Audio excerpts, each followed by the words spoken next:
Hello everyone. We welcome you all to the Data Protection Week at LawWiser. Nowadays, most of our time is spent on the internet, and in the process, we end up sharing a lot of personal information online. The personal data that we share online can be of different types. So, it can either be sensitive personal data that may include details of racial or ethnic origin, political, religious, or philosophical beliefs, biometric data, health benefits, and also it may include information about a person's sexual orientation and much more. We also share some generic personal data like name and address, residence, qualifications, applications, CV, date of employment, position, area of work, work phone, or other similar non sensitive information. Now it becomes extremely important to protect the personal data from cyber attacks. So, cybersecurity has become extremely essential and a necessity today, and it is important to protect such information from data breaches. So, data breaching is often done by attacking personal information by hacking networks, systems, etc. So, today in this video, let's talk about some of the basic cybersecurity tips you can practice on your end as well. So let's start with the first one, that is clickjacking, which means think before you click on anything. So clickjacking is one of the most common practices we can have on an everyday basis to keep our data safe and secure. Sometimes we receive unknown links in our emails and messages or while visiting random websites, and this is often used by hackers to gain access to your personal data. So the next time you get some random link on any application, website or message, think twice before clicking on it. Now the second step is securing your Wi-Fi. So if your Wi-Fi network is not secure, it becomes easier for other people to access it. So one can also hack the system and use it for criminal purposes. The third one is using strong passwords. So we often keep our passwords from our names and birthdays, right? But it is extremely important not to keep such predictable passwords, and also the same passwords should not be used on all the platforms. Sometimes it becomes difficult to manage so many passwords.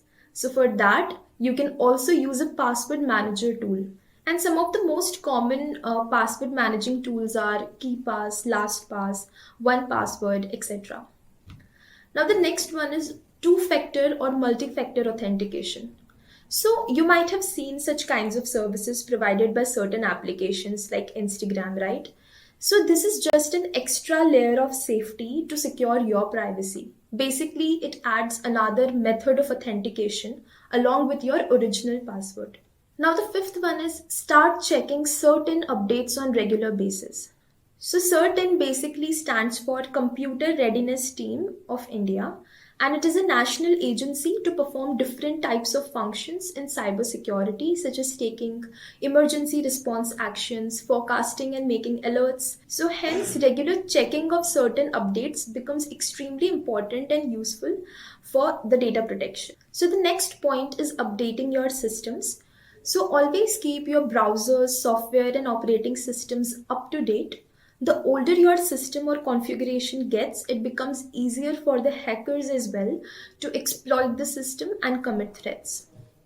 Now, the next point is antivirus applications. Yes, we have heard a lot about it. So, with the help of certain antivirus software and firewalls, your system will have the capability to defend itself against various types of cyber attacks and potential threats. And also, they need to be updated regularly, and there are many software applications available online which you can use for antivirus purposes.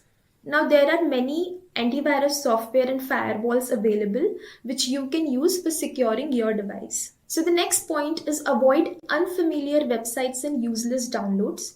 Always be cautious of visiting unfamiliar websites and avoid downloading unnecessary software and browser extensions or some other links.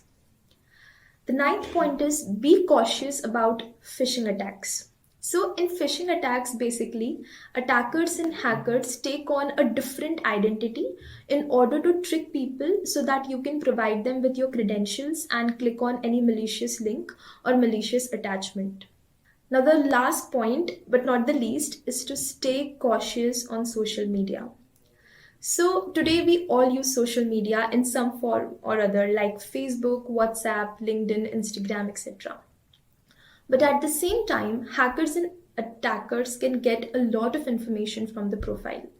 So always ensure that you have a limited amount of information over the internet, since it can be easily accessed by anyone, especially if you have a public profile.